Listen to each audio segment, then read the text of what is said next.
Mic check. Can I get a mic check, Rambo? Mic check, Rambo. It was back in the 70s. I was hanging out with a guy named Crazy Jack, mercenary from the Vietnam War. And there was this girl we was going to go see, and she was with her boyfriend, so we figured we'll go over there and visit her anyway. So when we get there, there's a black cat running around all over the table, and Crazy Jack says, I'm going to kill that damn cat. He gets on my table again. And I said, you can't kill that cat, Crazy Jack. He goes, yeah, I can, and I'll eat it too. I said, yeah, right. So when we got there, the girl we went to meet was in the room with her boyfriend, so we sat out in the living room. And that cat jumped up on the table again. And I can't remember exactly what happened, but Crazy Jack grabbed that cat, snapped its neck, cut its head off, skinned it, put the skin and the neck in the drawer, cut the cat up, fried it in a frying pan, and ate it. And how'd that make you feel? Flipped me out. But he said he was a mercenary from the Vietnam War, so it didn't surprise me that much. Got everything laying on the side of the drawer. She goes, what'd you do? And he goes, I killed your cat. And he goes, look at this. And he shook the frying pan. He goes, now I'm going to eat that motherfucker. I told her not to get in the table again. Probably the early 70s when this happened in Oxnard, California. This is a poem I wrote about a Tubbs Hill monster known as a Gug. There is a bridge on Tubbs Hill that most people know. But if you go to it at night when the gibbous moon glows, and you look to the east, and you bring a Gug feast, and you throw the meat you brought in the shadows, you might just be lucky enough to meet yourself a Tubbs Hill Gug. Well, what is a Tubbs Hill Gug? Well, it's something that's very hard to rhyme with.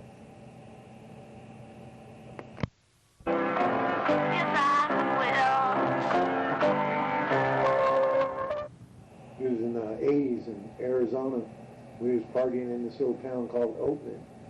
And we met this biker that was bullshitting in the bar, and we got to bullshitting with him. He says, let's get that jug of tequila and put some orange juice in it and go out in the mountains and shoot guns.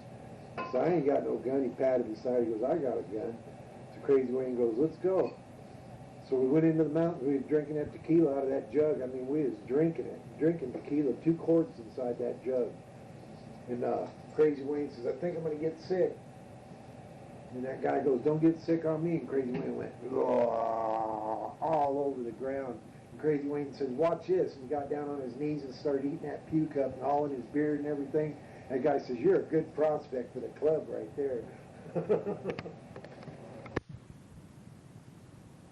back in Oakland, Arizona. And it's a little mining town. It's got a sheriff and all the little shops and everything in it. And Crazy Wayne was getting drunk. And I said, you need to get back to the car if you're going to get drunk. We don't want to get arrested. He goes, I ain't going to get arrested. Watch this. And he took the big old wooden pole. He rammed his head in it about 3 times, blood coming off his forehead. He goes, what do you think about that shit? Last night I gazed at Azathoth in an ocean of black stars. I felt as if time had slipped and I had traveled way too far. I knew I had, for when I laughed, I felt I had gone mad. It was the piping of great Azathoth that destroys the minds of man. Yog-Sothoth, ya, ya, ya.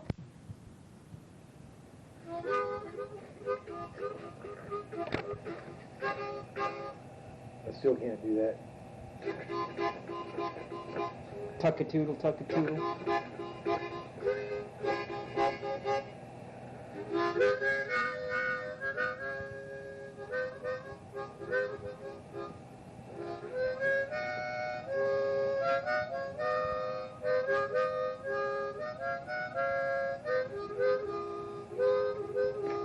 You want to play it?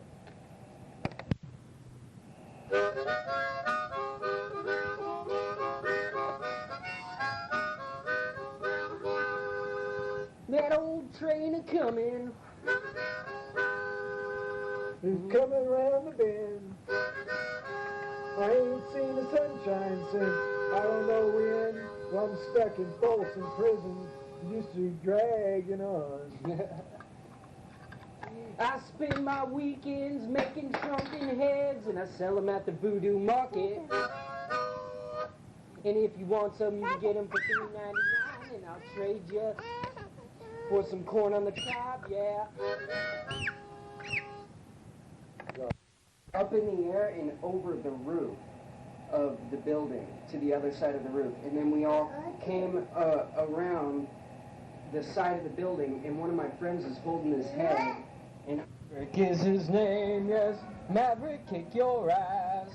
Gambling, gambling, Maverick, gambling, gambling, man, Maverick, whoop your ass, and he beans out a can.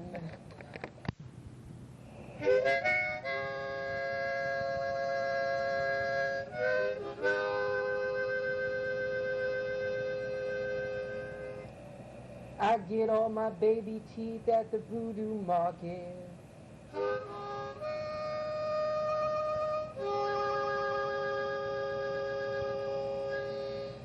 $2.99 for 3 shrunken heads is a really good price.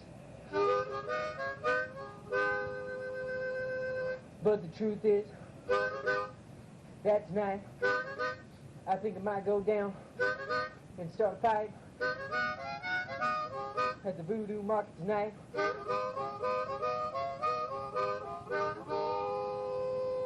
Say, Dad, what do you got to say about that Voodoo Market down the street over there where they be selling shrunken heads and baby teeth and all kinds of weird things like corn on the cob that was dipped into chocolate and fucking other delicious things, sprinkles of caramel? Preach it, Papa. Buy 3 shrunken heads, you get 3 shrunken heads, you get 55 teeth and a corn cob with chocolate on it. Yeah.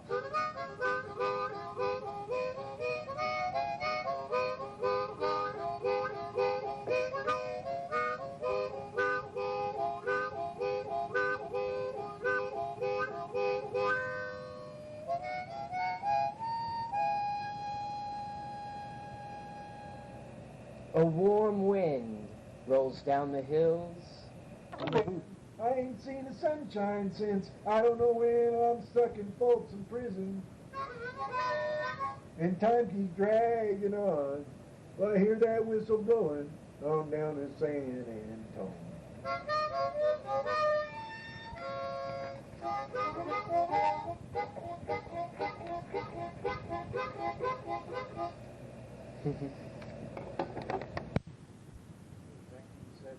Something like that.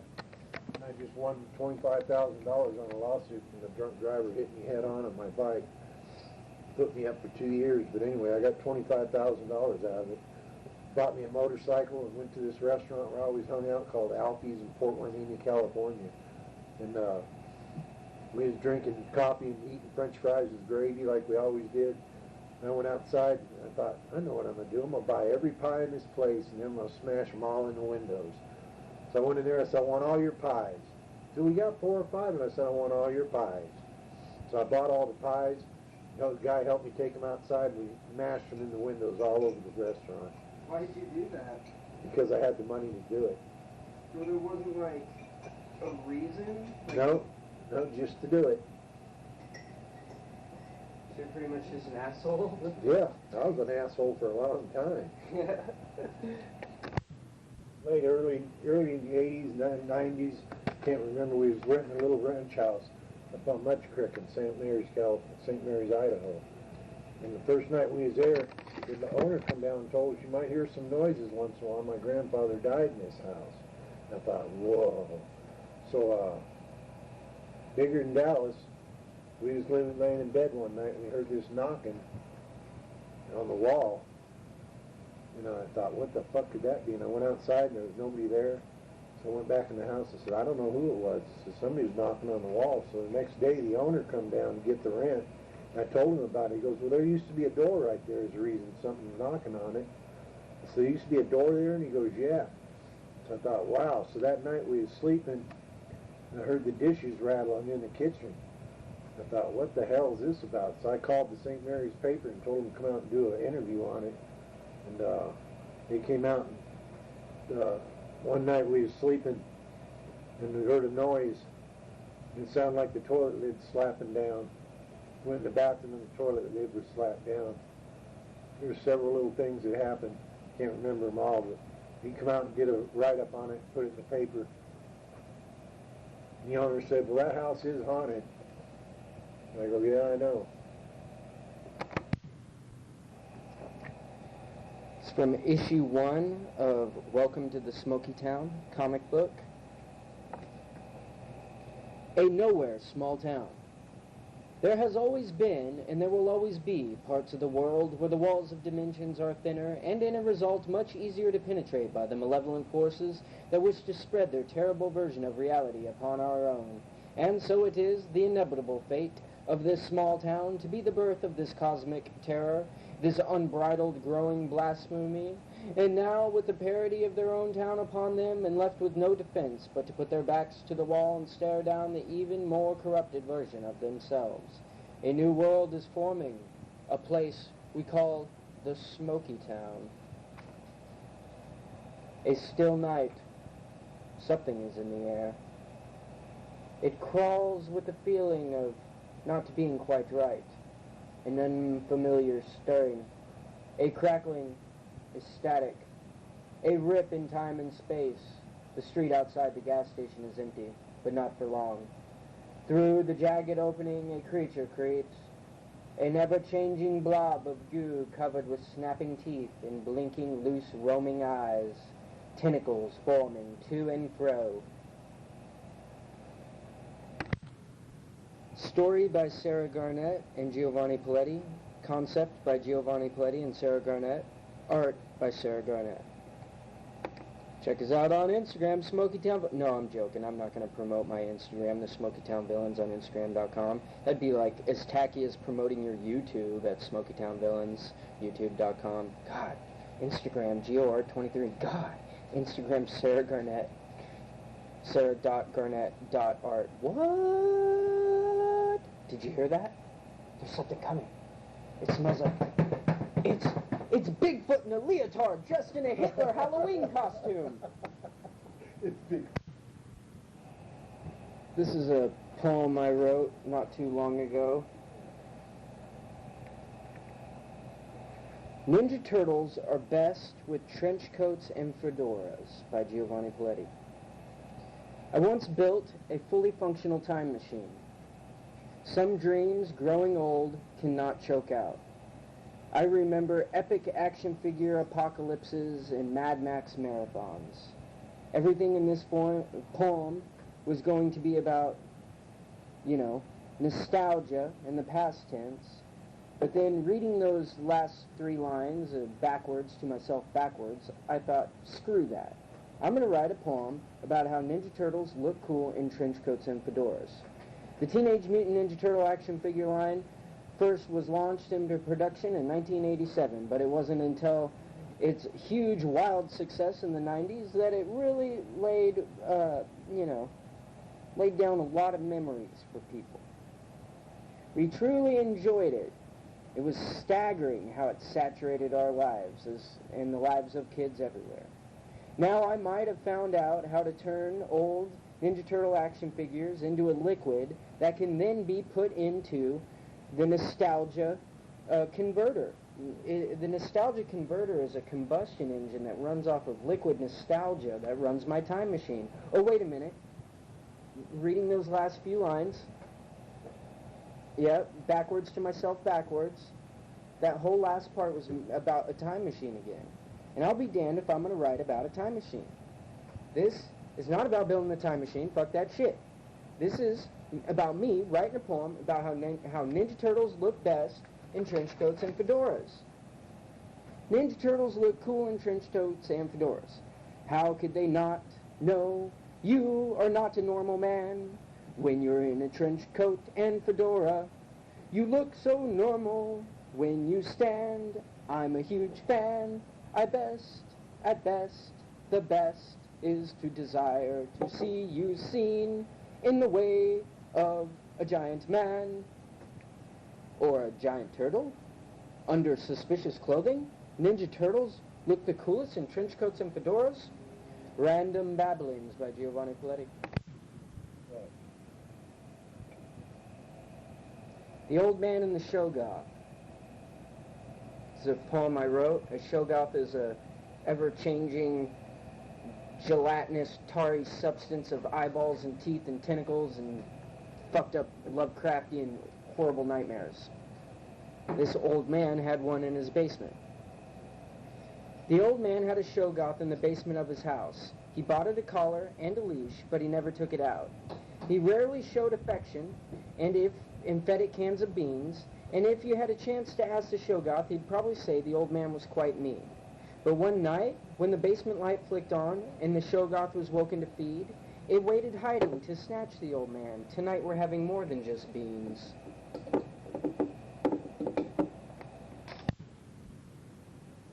Back in 1970 or 69, 70, 71, something like that. I was living in Oxnard, California. And one night I was driving home in my car, and I had a police car pull up alongside me and tell me to pull over. And I pulled over, and they got me out of the car and arrested me and threw me on the ground, all that bullshit, and said, "You're under arrest for armed robbery." I said, "Armed robbery? I didn't rob nobody." So they put me in jail. While I was in jail, they arrested the guy that did it.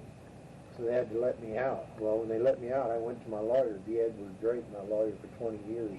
I told him what happened. He goes, "We'll sue the county." Well, not many people can sue the county, Ventura County. I thought, well, you can do it if anybody can, Drake. We sued the county, $2,500. False arrest, false imprisonment. So that wasn't the only time you were ever accused of a crime like that and taken in by the cops, but it also wasn't the only time that you sued the state of California either. When I was living in the mountains with Betty, when we first got together in '86, I was telling Betty we need to go down and get some supplies. So we loaded the kid up. Elizabeth, she was only 2 years old. Loaded the kid up, went to town, got some groceries, came back, and a whole bunch of cars parked down the mountain at the grocery store, and I thought, wonder what's going on down there. So we get to the house, and I put my rifle up on the ledge of the cabin. There was a log cabin we was living in.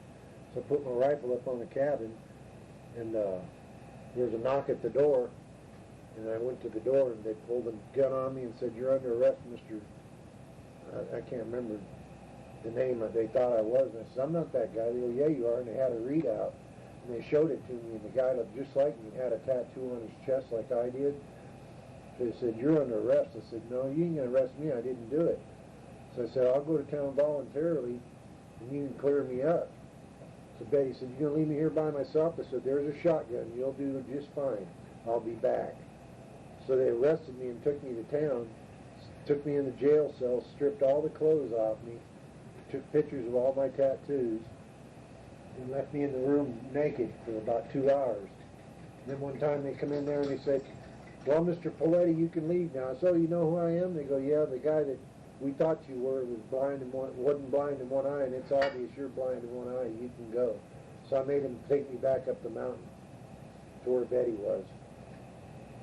And what was the guy accused of that? William Shepard is who they thought I was. And what had he done?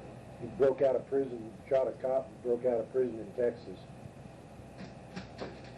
So the other time that you sued the state was when you caught them pouring toxic waste on your property, right? Oh yeah, I forgot about that one. Yeah, I was living in Stratford, Oklahoma, on 10 acres. There was a couple tank batteries for oil fields on the property, and one day they had some hoses out of the waste pond draining into my creek, and I thought, what the fuck's that about? We kill all the fish and the goats that eat out of the creek and all that shit. So I took pictures of them with the hose in the pond, with the hose out of the pond and in the creek, and took pictures of all the tractor marks all over my plum trees. So I called the company, the Henry Drilling is who it was. I remember the name to this day. I told them, "You guys come out here and trash my land, I'm going to sue you." So he said, "No, you're not." So me and this guy named Mike Mosley, my neighbor, we went to Ardmore and went to that guy's office. And they let us in there, and he goes, "What can I do for you men?" "Well, I'm John Poletti." And right away he scoots his chair back. "This is Mike Mosley. We're here about you damaging my property." I said, it's going to cost you some money. He goes, it ain't going to cost me shit. All you guys are doing out there is growing pot. I thought, that's bullshit. So I said, well, I'll see you in court, motherfucker. So I went to see a lawyer, an oil field lawyer, told him what happened. They got a hold of the oil company. The oil company said they wasn't going to do shit about it, so we sued them. And then I said, well, here's my ace in the hole. So one day I went into the lawyer's office and showed him pictures of all the damage they did to my land, draining the waste pond into my creek and stuff. They settled out of court for $2,500. You and $2,500. That must be your lucky number. That's the golden number. Me and Sugar Bear, president of a club there in town, went to my lawyer's office in a big, huge building downtown, the Trump Tower, not the Trump Tower, the tower, something tower in Oxnard. Anyway, I need to get some money from my lawyer. So up front on the lawsuit that I had, so me and Sugar Bear went in there, and he goes, I'm busy right now, boys. You go down to the bar, order you something to eat, and I'll be down with you directly. So Sugar looks at me, and I look at him and says, okay, that sounds cool. So we go down to the bar, and I go, I want a side of shrimp and a Budweiser. And Sugar says, I want a side of shrimp and a Budweiser. He goes, wait a minute, let me call Drake. So they call Drake, and they come back, so Drake says, order you anything you want. So we fucking eating shrimp and drinking beers for about 3 hours, and here he comes, little short-redheaded guy. Here comes Drake. He comes crawling in there, he goes, well, how you boys doing? Well, we're doing great, Drake. We fucking been eating, drinking beers. He goes, on me? I said, on you. You're my lawyer, you cover it. He goes, I will cover it. He goes, come back tomorrow and I'll give you $1,000. I go, okay. What were you guys there seeing him over? Huh? What were you there seeing him over? The lawsuit that I had. Me and Crazy Wayne was partying the coastline going to Oklahoma. And went into a bar.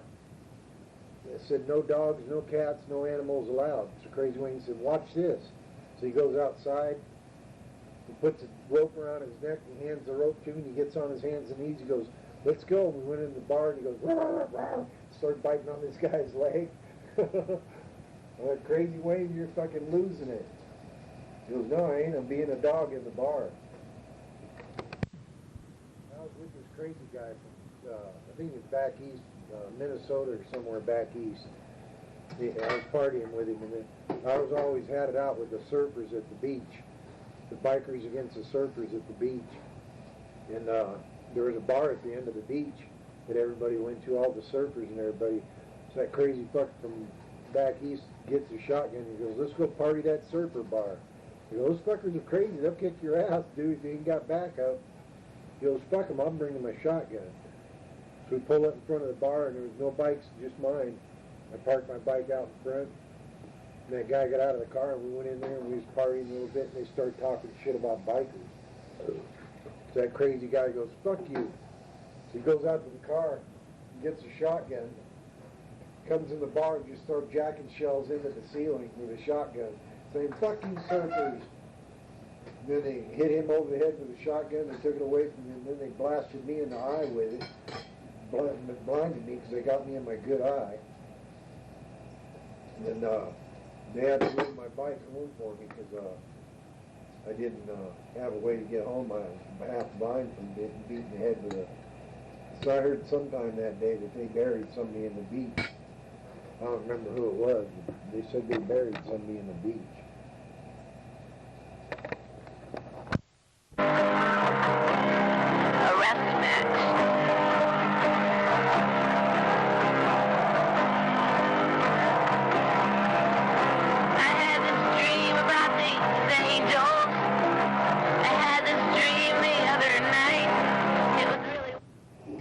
I had heard about lucid dreaming in a few books and just learning about all kinds of weird, like astral projection and all that kind of stuff.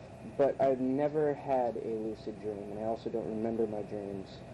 But when I was like 28, a couple years ago, I had my first lucid dream, and a lucid dream is when you're aware of being in the dream. You come to aware in the dream, and you're able to use your body and you're able to interact with your dream. I didn't not believe it, but I just doubted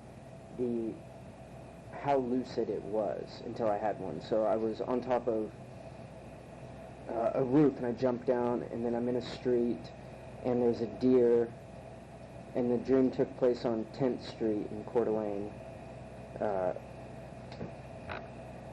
off of Best, where one of my old friends used to live. And I saw a deer in a yard eating, and I was watching the deer, and then the deer perked its head up like it heard something, and it looked around, and I looked around too, and then all of a sudden the deer lifted up out off the ground like it was picked up by something invisible, and it just folded in half, and then a bunch of blood sprayed everywhere. And when the blood sprayed, I could see the spray landing on something that was like invisible, like a big mass of something. I don't know what it was, but there was like this giant invisible monster that had just taken this deer and folded it in half and then taken a big old bite out of it, like right in front of me. And then I really became lucid right then, because it was so like, I don't really remember a lot of my dreams, and so it like shocked me into being lucid, I guess you could say. And then I realized that it couldn't be happening because that couldn't be real. And I felt like whatever the monster was then became aware that I was lucid.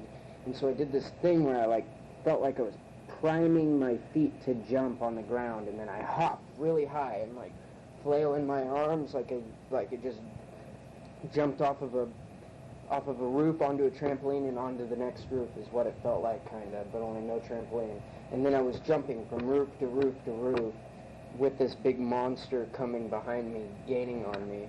And then I got to 15th Street, and that was it. That's all I remember from the dream. That was the first time I've ever been lucid in a dream. And I've only ever been lucid in a dream twice my entire life, and that was the first time I was ever lucid. Lucid dreaming is absolutely real. I kind of doubted it in a way, but no longer do I doubt it. What a great life! What a great idea for movies! You know, nothing's real anymore. What a great idea! This is an excerpt from H.P. Lovecraft's The Rats in the Walls. I retired early, being very sleepy, but was harassed by dreams of the most horrible sort.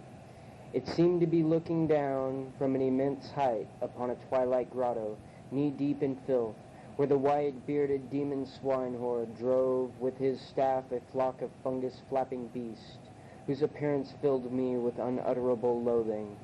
Then, as the swineherd paused and nodded over his task, a mighty swarm of rats rained down on the stinking abyss and fell, devouring beast and man alike. Ya Shubnagroth, the black goat of the woods, and the thousand young. Me and a guy named David Hicks was hanging around outside his house one night. He said, "You want to go for a walk?" And I go, "Yeah, let's go walk downtown." I could see the squalid feast in my fevered dreams. My dreams were riddled with the decay and decadence of Dunwich, the evil, iridescent, pseudo-present, pseudo-blah-blah, plasm, rasm, atasm, all for $9.95. Went through the back door, got in, fired up the grease, and started making a batch for donuts. When the cops yelled out, "We know you're in there." And I looked at Hicks, he looked at me, and I go, "What the fuck are you going to do?" He goes, "Run." So we ran out the back door. Well, there was a cop car right by the back door, and the cops were chasing the guy I was with. So I dove underneath the cop car and hid so they wouldn't see me. And they caught David Hicks and brought him back, and he goes, "Okay, you can come out from underneath the car now, John." Because your legs were sticking out? No, they knew I was under there because that guy ratted me off. You don't know how much that hurts. You don't... Hold up. give me a shot of tequila, and sure you go give me a blue spook. We'd start our day at the bar, and we'd end it in the bar.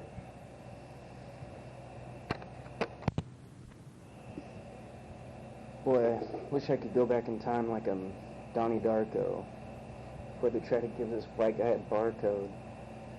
Put your hands out. They said you get a free pass. And put this visa in your ears, eyes, lips, and ass. Shit.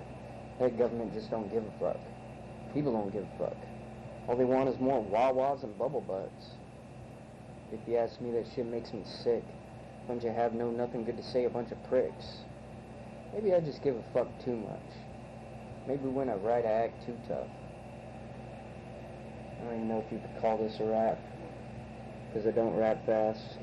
I'm slowing down the tracks. Radio handle. Yeah, California Lowrider was his handle. What was yours? Half man. Half man? Why half man? One eye, one lung, one leg.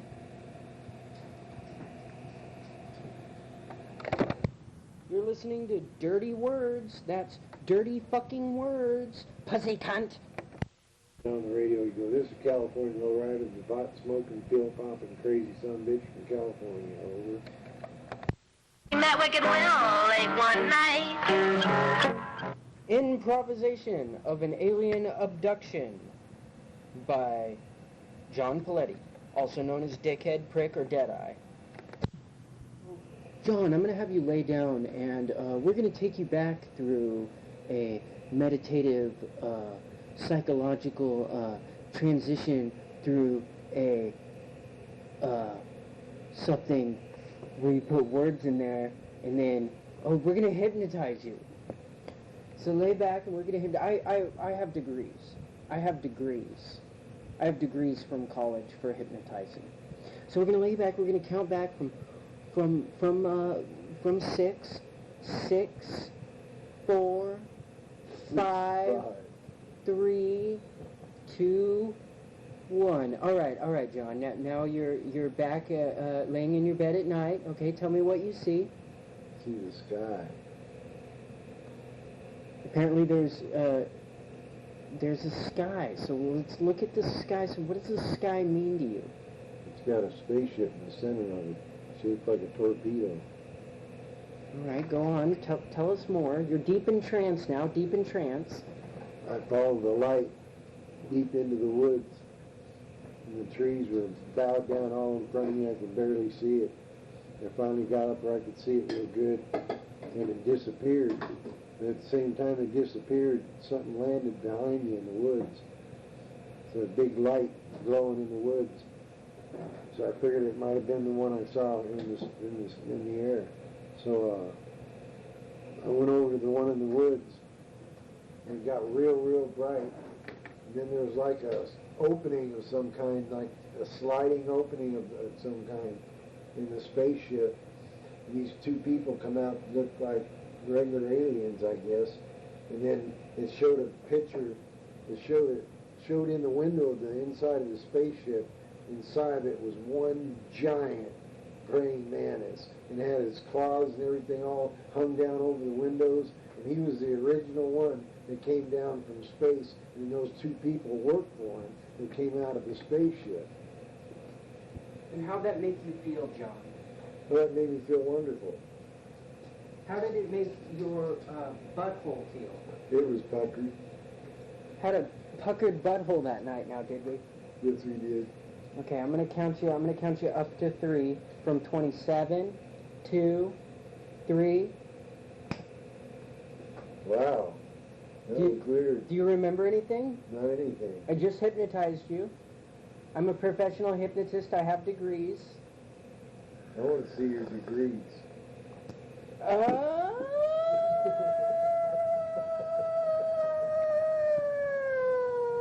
No, they're being framed at the moment by the chiropractor's wife. On that chair. There was a farmer who had a bunch of cows and only one bull. The bull wanted to go over and fuck the cows. So, this bull's name was Milvin. And Milvin decided he was going to jump that fence and fuck those cows. He jumped that fence and he fucked those cows, and the farmer caught him doing it. So the next day, the farmer built the fence a little bit higher. And the next night, Milvin the bull looked up at that little bit built higher fence and said, I'm going to jump that fence and fuck those cows. He jumped that fence, he fucked those cows. Farmer caught him doing it. So the farmer decides, instead of going through building a whole bunch of fences that are higher and higher and higher and making the joke longer, he's just going to build one really big, tall fence. And at the top, he's going to put barbed wire on it. Well, that night, Milvin the bull jumps the fence. And when he gets to the other side, the cows go, well, Milvin, I can't believe you jumped it. Milvin the bull, I can't believe you were able to jump that tall fence with the barbed wire. And he goes, I am Milvin the bull. I'm Milvin the cow. Well, you think those are avocados hanging up there? Those are my bull balls, bitch.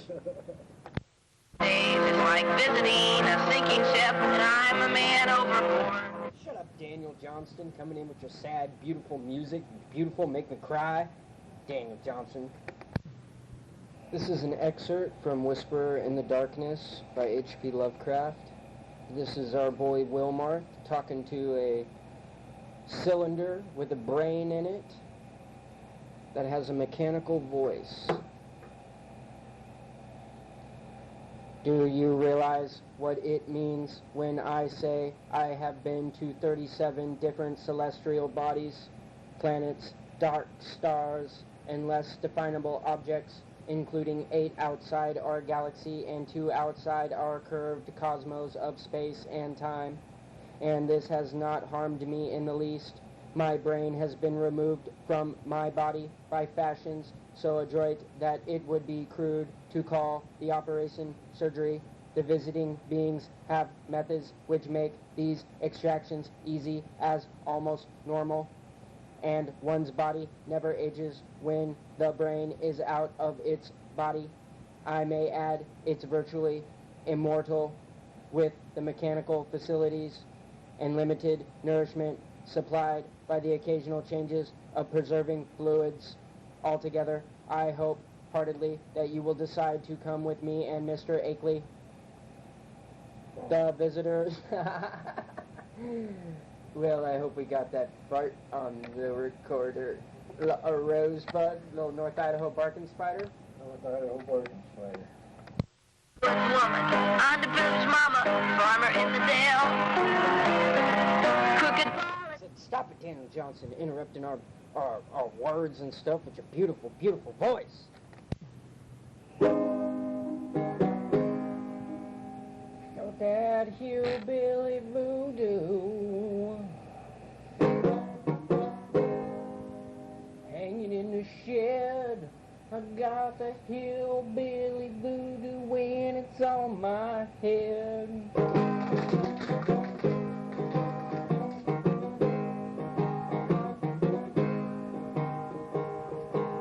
Might ask what the hillbilly voodoo is. The hillbilly voodoo is that white people version of voodoo. They're still hanging bones. They're still throwing stones. It's that hillbilly voodoo, backwoods at home.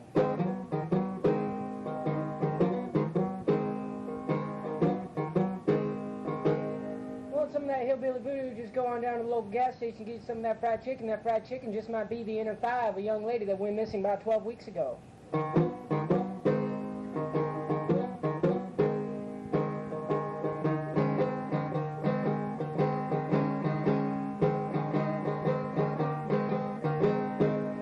Hillbilly voodoo been around for a long time, not quite as long as actual voodoo, but this hillbilly voodoo comes derived from old voodoo, which comes derived from Vodon voodoo, which comes derived from Lois tickling your butt. We don't know much about that, so we're going to shut the fuck up. It's that hillbilly voodoo. No reason why it's called voodoo is because it visually resembles voodoo in the sense that we have things laying around such as skins and bones and stones and ropes and tolls and moles and folds and drolls and bowls and holdy old bowls, sold mold, whole bowls.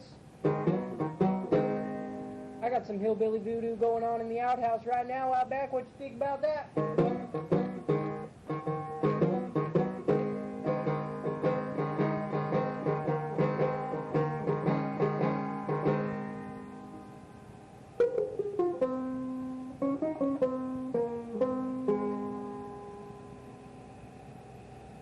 Sponsored by Gio Fletty, 23. Everybody got a reason why they wanna rap it. Take a bottle off the shelf and got a message off my back. I got a mouth, I wanna stop it, but I know I keep it running. I'm a little bit neurotic, I'm a self-fulfilling prophet. I'm a self-destructive, wishing that I had a better reason. And I'm wanting for the fall and the changing of the season. Patchwork, snowy cold 23.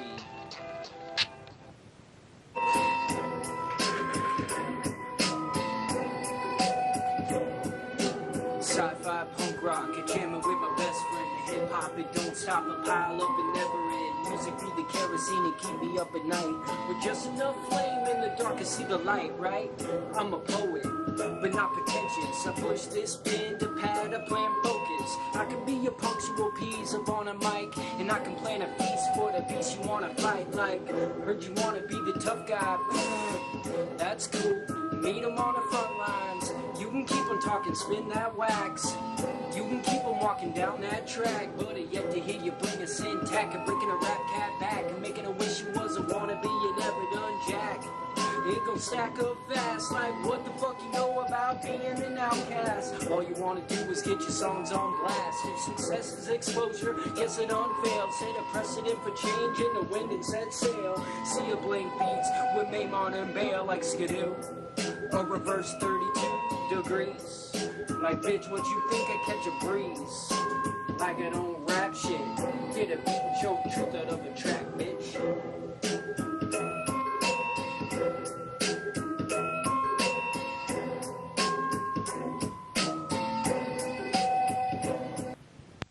There's that storm coming along. We're going to have to put the dogs up. We don't want them out in the storm.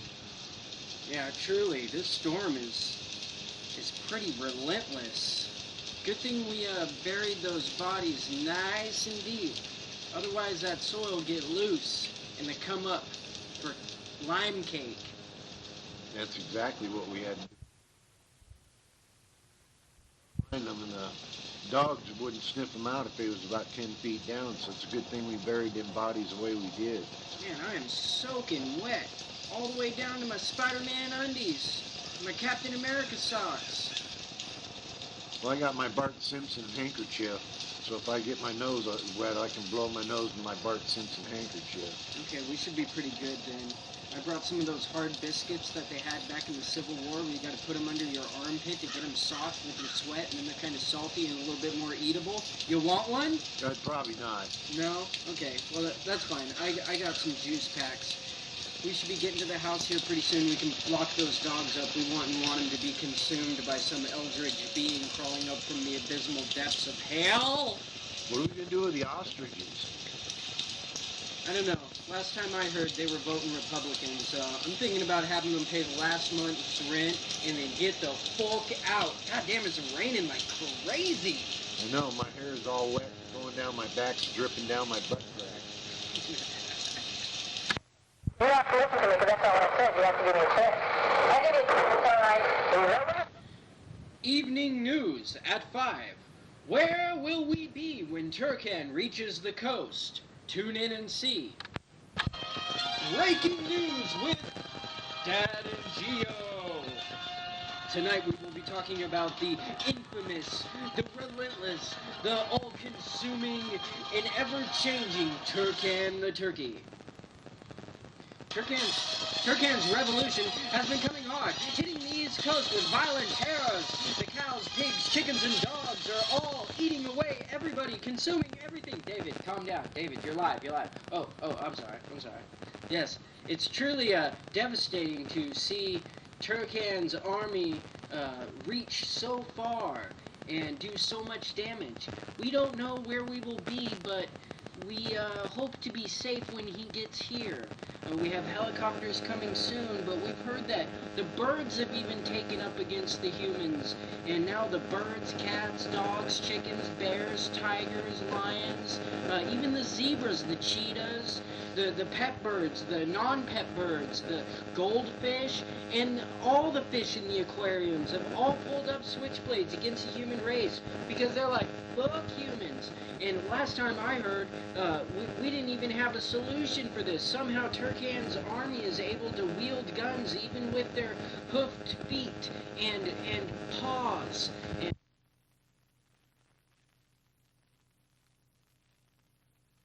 can use this technology. No, they can't. They can't. Descending to Earth in 2.5 big stars. Alright, well, can you guys make sure to turn the coffee pot off when you leave, though, because